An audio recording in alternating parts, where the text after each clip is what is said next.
This is Dan Tortora here with LeMoyne Dolphins Athletics Director Bob Beretta, coming off of the first ever Battle for the Interstate Series game in men's basketball. Bob, despite the loss, just what your takeaways were of having this game? Yeah, fantastic environment, electric. You know, Dan, we talked about this during the reclassification when we talked about what things could be if we reclassified to Division I. We could create some really energetic, exciting rivalries for our fans, for our students, and this was a great example of that. Great, tremendous environment down here at Binghamton today, and great thanks for the support of Adam Weitzman for really doing so much behind the scenes to make this happen. But, you know, we had outstanding turnout from our students that showed up, and Binghamton had a great turnout from their students. The sections were right next to each other, so they were kind of going back and forth when the game was hanging in the balance, which was much of the day. So just a special event. And again, these are the type of things that Division I can deliver, and so grateful for all that had a hand in making today such a memorable event. You talk about Adam Weitzman behind the scenes. What did he do to make this special? Well, you know, it was his mindset to let's try to make it a rivalry. You know, really, he put some dollars behind it. Obviously, he helped bring our students down here to LeMoyne, and it was really his mindset of let's create this rivalry between Binghamton and LeMoyne, two schools that he's very fond of. And he was the driving force behind it, and he was out there for the trophy presentation again today. And you know, obviously we had the game scheduled. We inked a 4-year series during the summer with Binghamton, not knowing that we would really have something like this Battle of the Interstate, a quarter classic, as I like to refer to it as, and then he got behind it, and I think it's going to be a special event for years to come. And you can see the level of engagement by both student bodies, by both fan bases, and it was just a tremendous day of college basketball, a great day of competition.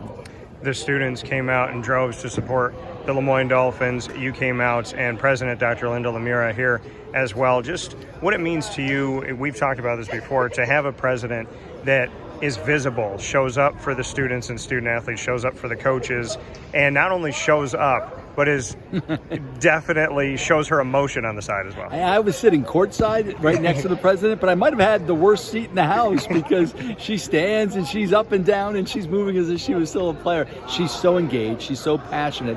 We're blessed. We're blessed to have such a dynamic leader who's so engaged, who's so passionate, who lives so much through our students and our student athletes. So we're blessed to have someone like that to call our leader. And she was certainly engaged in today's contest from opening tip right up until the very end of the game.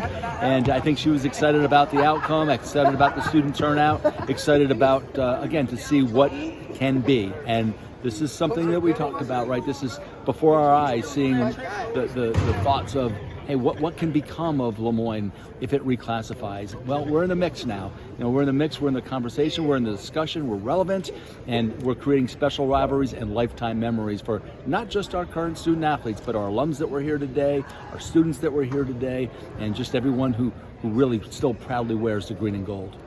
We look at LeMoyne in this game taking the lead late in the first half, holding on to it at the end of the first half, 41-37, coming out, hitting a three, and then getting it down to single digits late in the second half. This was not a game that was anybody's game. This was a game where LeMoyne, in the reclassification, showed that from D2 to D1, these student athletes were ready to play. Yeah, we're not that far away, Dan. You know, and there was that stretch, the opening 5 minutes of the second half, we went through a little bit of a scoring drought. I think they reeled off 9 straight points, part of a 30-7 run. And again, to our credit, to our student athletes' credit, their grit and resilience on full display. They were able to cut it down to, I think, 5 or 6 points late after falling behind by 15 points at one point. And the performance of Luke Sullivan was just one of the best, finest performances that I've seen on a college basketball court in all my years in this industry. He was amazing. He rose to the occasion. Certainly very familiar with a lot of players on that Binghamton side. And this was, you know, when Luke decided to transfer back home, back to LeMoyne, I think these are one of the days like he dreamed of someday, to come back and play in his backyard and in a terrific atmosphere. And he was rewarded today with that opportunity. And he certainly rose to the occasion with his performance. Just an outstanding performance by Luke Sullivan. At 35 points, a single game career high. Gene Marshall on the other side, the Binghamton Athletics Director. You guys had time together at Army. What it was like to share this moment with him for the Battle for the Interstate introduction to the series? Yeah, it was great seeing Gene. He and I worked together for about 3+ years at West Point, and Gene went on to become the athletic director at Hampton. I stayed at West Point for a long time, and now to see us about an hour apart as opposing athletic directors, but really good friends. I have tremendous respect for Gene, the job that he's done here, the work that he completed for our cadet athletes at West Point. Gene's always been a great friend and someone that I've always enjoyed working with and spending time with. So again, I think for two athletic directors, we're going to create a rivalry now, and it's not just going to be in men's basketball. I was down here. This is my third trip to Binghamton already this year. We had our women's soccer game down here in the fall, and that was a lot of fun. We didn't come away with a victory, and our volleyball team played down here as well. I was down here for that one, so this might be our second home as we continue to evolve in the Division I landscape. But it's a great rivalry. They're tremendous people, people of high character and integrity, and it's an excelling athletic department here. They're on the great trajectory, and I think this is one of those rivalries that we dreamed on, that we thought we could create, and I think it's going to become more and more intense as the years move forward. And the next time we see the battle for the Interstate on the court, it'll be up in Syracuse, New York. Up at Ted Grant Court, and we want our fans to come out and show out just like the Binghamton fans did. I've already put on notice we want to sell out Ted Grant Court a year from today or a year from now. I'm not sure when the date of the game is, but it'll be the second quarter classic, right? The second battle for the Interstate. It'll be on Ted Grant Court, and we hope to replicate the same type of environment that they were able to create here at Binghamton today.